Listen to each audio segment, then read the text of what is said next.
Pride and Prejudice. It's the best fucking movie to ever exist. That is my favorite thing ever. I can quote Lizzie to no fucking end when I watch that movie. Lizzie Bennet is the best female character written ever in the history of that book is amazing. It's beautiful, well written. Just yes. I think she's the archetype for the way that I think about like what like women. She is the archetype to everything are powerful, like intelligent. Like I see everything through Lizzie Bennet eyes. If you really think about it, Pride and Prejudice is essentially in every single movie thereafter. Every single thing. That's gonna take me a while to like digest. I can't do that. And a lot of the enemies to lovers is the same thing. After that book, that's gonna take me a little bit of time to like really put together. Following question: favorite tropes. Enemies to lovers is my favorite. Enemies to lovers is my favorite for everything. Like there's like romance tropes. It's like enemies to lovers, I had a point that friends to lovers. Like. What's it called? There's like the coworker, strangers love to love, or something. Estranged loves and first loves and or forbidden love, loves as well. I like forbidden love, and it makes me think of Dirty Dancing. I love Dirty Dancing. See, that was one movie that I tried to watch, and then I was like, I don't give a fuck. I can rewatch that movie. I think my favorite trope is, if it even is a trope, is the like, not enemies to lovers, but like the non-brazen person to lover. The what? If that makes sense. Like not the like we're enemies, we hate each other, we're gonna end up together, but like the person that you never even thought was part of in the process. Like the person what I'm trying to think friends to lovers? What? No, not even friends to lovers. Like you didn't even acknowledge me. Like you didn't even give me the time of day, and what then like slow. I'm trying to think. But what would be? Yeah, I don't know. I feel like you're just talking about. Like, no, I'm sure. It's happened. No, it has. I can't think of like one. Or maybe I'm just bullshitting. Like I don't know. Unexpected person, I guess. I see that happening a lot with like. Okay, so me as a person who loves like watching novelas and K-dramas and all the things, whatever. Like romance is part of them all. So that happens a lot with like the secondary characters. So like the secondary characters are the ones that you're like, oh, they're like kind of like associated to each other, and then all of a sudden they're like, yo, I think I actually like you more than I thought I did. Like I didn't realize that was even a possibility or a realm that we could enter.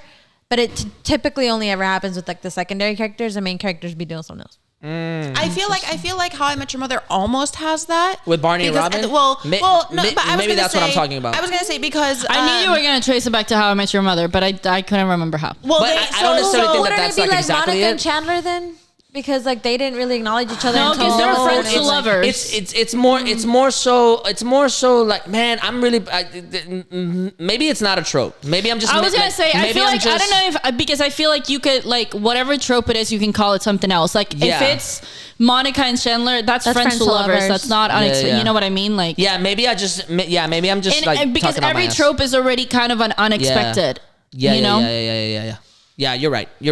I think I was just talking about. I think I heard like enemies to lovers, and I just talked about like if there's like a enemies to lovers all day. Want me to tell you like a list of tropes? No. Yes. Well, yes, but yeah, go. Yeah, go ahead. I do have somewhere that I want to go to in a little bit. So there is a love triangle. There is a marriage of convenience. So the people who end up falling in love after like being married because whatever. Nah. Opposites attract, which would be like kind of like enemies to lovers. Forced proximity. So like if you're forced to work with a co-writer or whatever, and y'all are like, whatever. But like that eventually is what turns the love into a story. Oh yeah, I think that's. I mean, the proposal is what I'm talking about. Yeah, that's forced proximity. She didn't acknowledge him as like anything past like a certain thing, and then like as they kept on being in proximity with each other, forced. So maybe in that case it's forced proximity of convenience though as well. Yeah, maybe it's like both at the same time. But like that's a great example of like she really wasn't paying attention. Neither of them were like looking at each other in any kind of way. They didn't like dislike each other all that much, other than like you're my boss and I'm an employee. It was like just the fact that they were together. Well, but she was just a bitch. Like she's just a bitch to everybody. But that's so, what like, I mean. Like that's still like enemies is not necessarily like we specifically have a rivalry. It's like we hate each other. Oh, I took it as rivalry. No. Like that's why like I love enemies to lovers. It's so good. I took it as so rivalry. Well, even No. the one that you were more. talking about, saying like the person that you weren't expecting. You know, there's another really cringy movie. It's called The Duff. I can't. I love it though. Okay. So, well, in this movie, it's like this girl is like super, not the stereotypical attractive person in her The school. Duff stands for designated ugly fat friend. Yes. So this girl basically finds out DOF. DUFF. designated ugly fat friend. So she finds out she's the Duff. So if that doesn't set the But scene look, for what a fucked up movie that so was. her next door neighbor, who is a very attractive, like popular high school guy, right, goes and like turns her into a popular girl, basically. And it's so that she can try to get with it's Betty La this Fea. guy that she likes. Yeah, it's Betty La Fea, kind of. But then she ends up finding out that guy is basically a douche and she doesn't want to be with him. And she Right, ends right. up falling for the That's guy a that's pretty trying to common help trope, her, isn't you know? it? That's a good one. Of like the ugly girl, the seemingly ugly girl all that that. is like secretly beautiful if she's all under that. if she puts the right makeup on and she's shit all like that. that. She's all that. Yeah. Except It's literally she's all that. She wasn't ugly. They just put like glasses on her. She But that's was what nerdy. but Nerdy. that's why I don't accept that trope because like they're always So- like they always put like the girl that's supposed to be ugly and they just like give her like acne and like glasses And make her like baggy And like a clothes. cardigan. Put her in, and like, like sweatpants. non-slutty clothes or Yeah. some shit, and then at the end of the movie, she turns. This is a hot take. This is part of the reason why I didn't fuck with Grease all that much. Grease. Because Sandy comes in and she's nice and she's wearing like a Sandy. cardigan and she's wearing like a long skirt, and by the end of the movie the only way John Travolta likes her is if she's like in all leather and like smoking a cigarette. that is not Like true.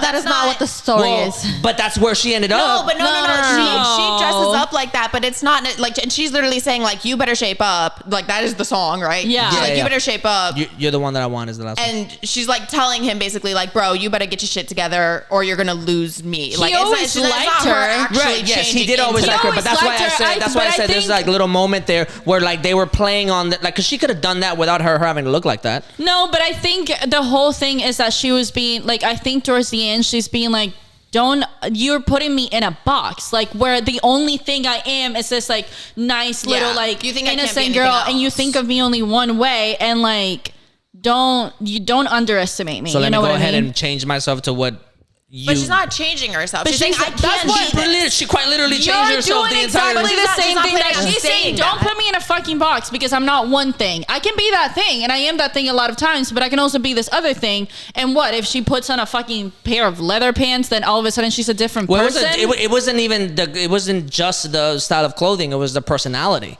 Like she was all of a sudden smoking. She was all of a sudden acting more provocative. She was, you know what I mean? Like, Man, you've never done one thing just this one time, just to please like your out of your significant character. other. She tried Like, Jesus she Christ. tried to turn into Rizzo. That's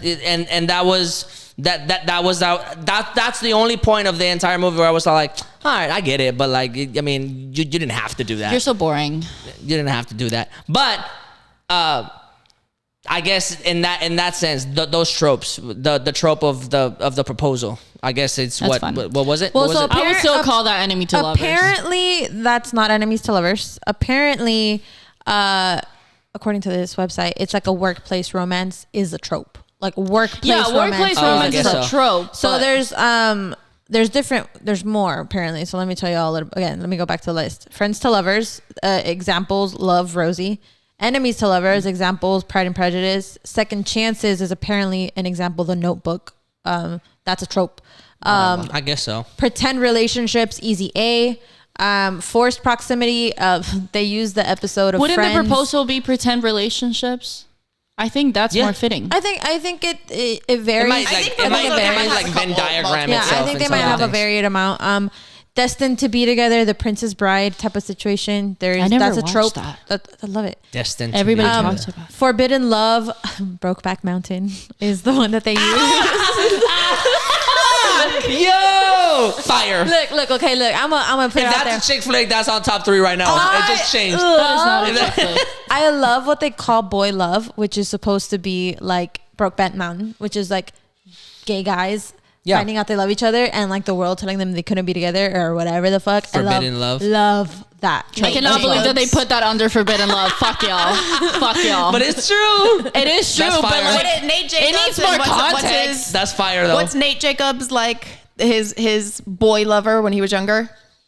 In his dad. In Euphoria. Or sorry, not Nate Jacobs. His dad. Fuck. I don't remember. But them two. Yo, I just started watching that. Y'all did not tell me how graphic that was. Let me continue on with what I was saying. Love triangles. Secretly Rich. Forbidden Love is Romeo and Juliet. Romeo and Juliet is Forbidden Love. That's Forbidden Love. Crazy Rich Asians. Crazy Rich Asians. So Secretly Rich is the one where they're like, this is what I hope my life ends up being. Okay, guys, I want to fall in love with a man that turns out to be some multi-billion-dollar millionaire that's just like, you bugging. You know, or like you fall in love with a prince and you don't know and you don't even know he's a prince or whatever. Yeah, that one. Yeah, and then the You've Changed is like a trope where like the devil making these up. Like the devil wears Prada. Isn't there? Wait, the devil. So the devil wears Prada. That is not a rom-com. How is that a You've Changed? It's a romance. There's a romance Andy's story. Bitch ass boyfriend. Because so the way that it works, it's like let me tell you how they define the trope here. No, it says they just break up. That's what I'm saying. That's not a rom-com. This trope starts out with two people who are already in love. Person A gets a new job, meets a new friend, or undergoes an event that changes them negatively in some way. Person B raises a concern over their changing relationship, eventually leaving. Depending on the story, person A reaches an epiphany and reforms their ways, or both of them end up going their separate ways permanently. Oh, I guess. But I don't see how that can, like, I wouldn't count that as a romance trope. I don't think that's a romance story. I've seen it in multiple romance movies, actually. So I saw that one. But The Devil Wears Prada is not a romance movie. Well, number one, that's not. And also, number two is like, but it's not a romance movie. That just, if that has happened, then that doesn't sound like the plot line. I thought it was going to be the opposite, where it's like you've changed like for the better, like 13 going on 30, when all of a sudden like her childhood friend all of a sudden changed into somebody that she wants to be with. You know. I wouldn't classify The Devil Wears Prada as a rom-com. Someone Great is it's not like the trope in and of itself doesn't have to make a romance movie. It's the trope. It can be in any movie about a romance.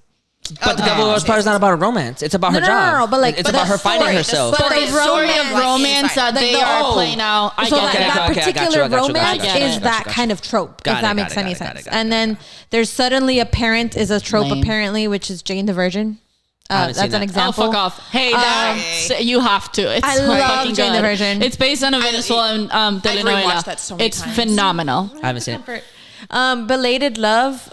So people who have been together, spent time together in a neutral relationship that doesn't register as a potential love interest to each other until like something changes their situation, and then they end up being like, oh wait, what is an example? That's like 13 going on 30. Okay.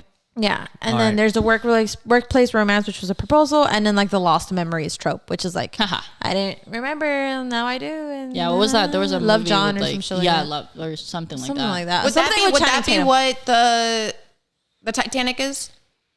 Because she's like it's the memories and all. I guess lost memories. No, because she. I think those are like either. I think that trope was supposed to be like forbidden lovers.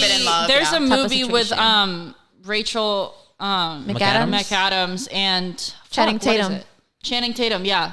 That's the one. He literally, she loses all her memories. All her memory. They were married. She loses all her memory, and he is like basically trying to convince this woman that like we were married and in love. No. It's like he's. No, I'm just saying, like 50 First Dates would count as lost memories, no? Sort of. Oh, I don't remember. But like I don't think I watched that. They weren't married before. They weren't like together before she lost her memory. Oh, okay. So it's like already loving somebody, they lose their memory, and now you have to remind them that like, yo, you have to be like, hey, we're together. But by the end of the movie, they spent a lot of time together. They technically were.